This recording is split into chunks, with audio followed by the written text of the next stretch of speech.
Hi there. I've caught a meltdown this weekend by the end of the week, and I suppose it was an intersection of exhaustion with solving problems. I'll uh, I'll verbalize those problems a bit later, and maybe a physical condition being unwell, kind of infection or something. But the meltdown was that in Friday I returned home by the middle of the day and fell off asleep and then slept a lot Friday and the night to Saturday, and then on Saturday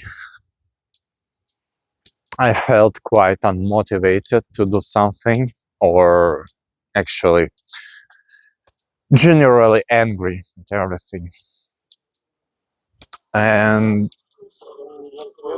the event that preceded that thing was not the event, the process that required a lot of concentration was tax reporting.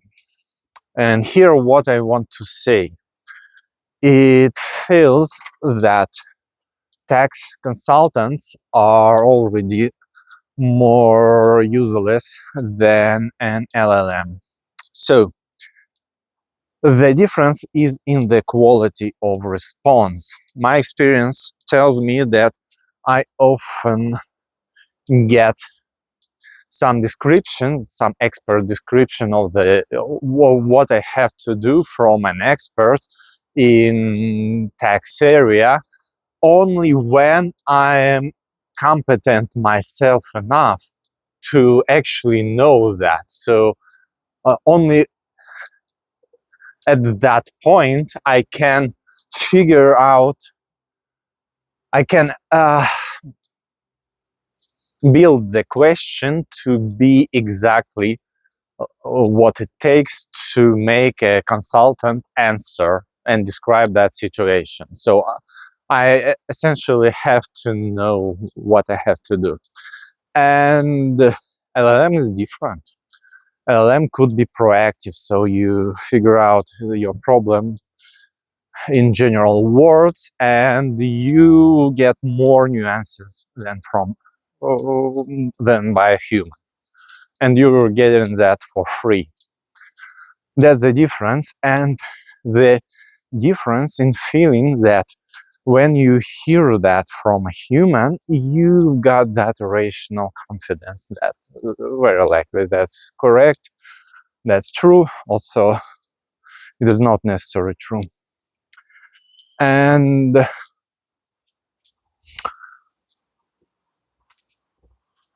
you feel like you've delegated the responsibility, but the reality is that you do not delegate anything. So if you get an advice from an LLM, then you're responsible for mistakes and for the mistakes resolution, for problem solving. And if you fall into trouble after an expert advice because your expert is actually an idiot with years of experience solving some routine tasks, maybe partially overlapped with what you need, so you're in the same trouble as if it was an LLM.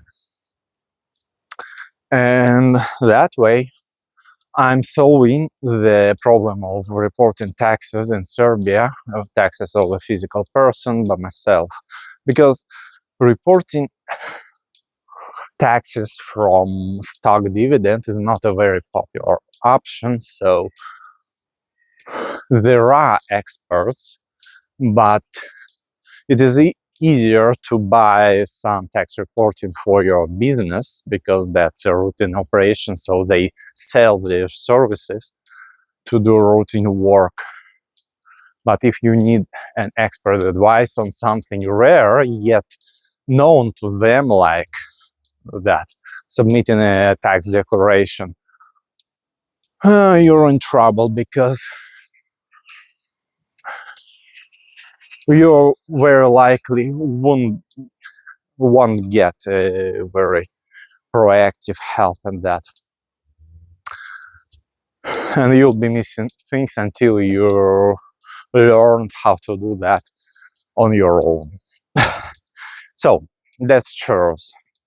It's exhausting, and on the other hand, a non-chore, a breakthrough part, doing something about SMM, learning SMM and gaining the actual experience there, is the thing that is interesting to do. That's also challenging, but it is energizing because it brings successes. If you reach some success in tax reporting, then it's still a chore. You're happy, you're done with that, but that doesn't make your life much better.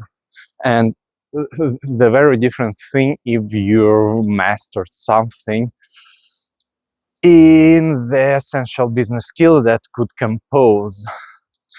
So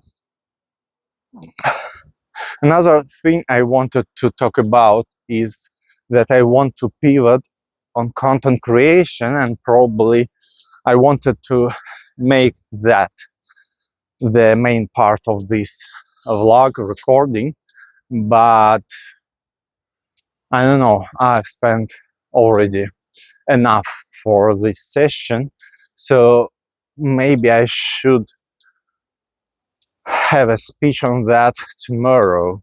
So tomorrow is Monday, and the main idea is to stop that Twitter mode.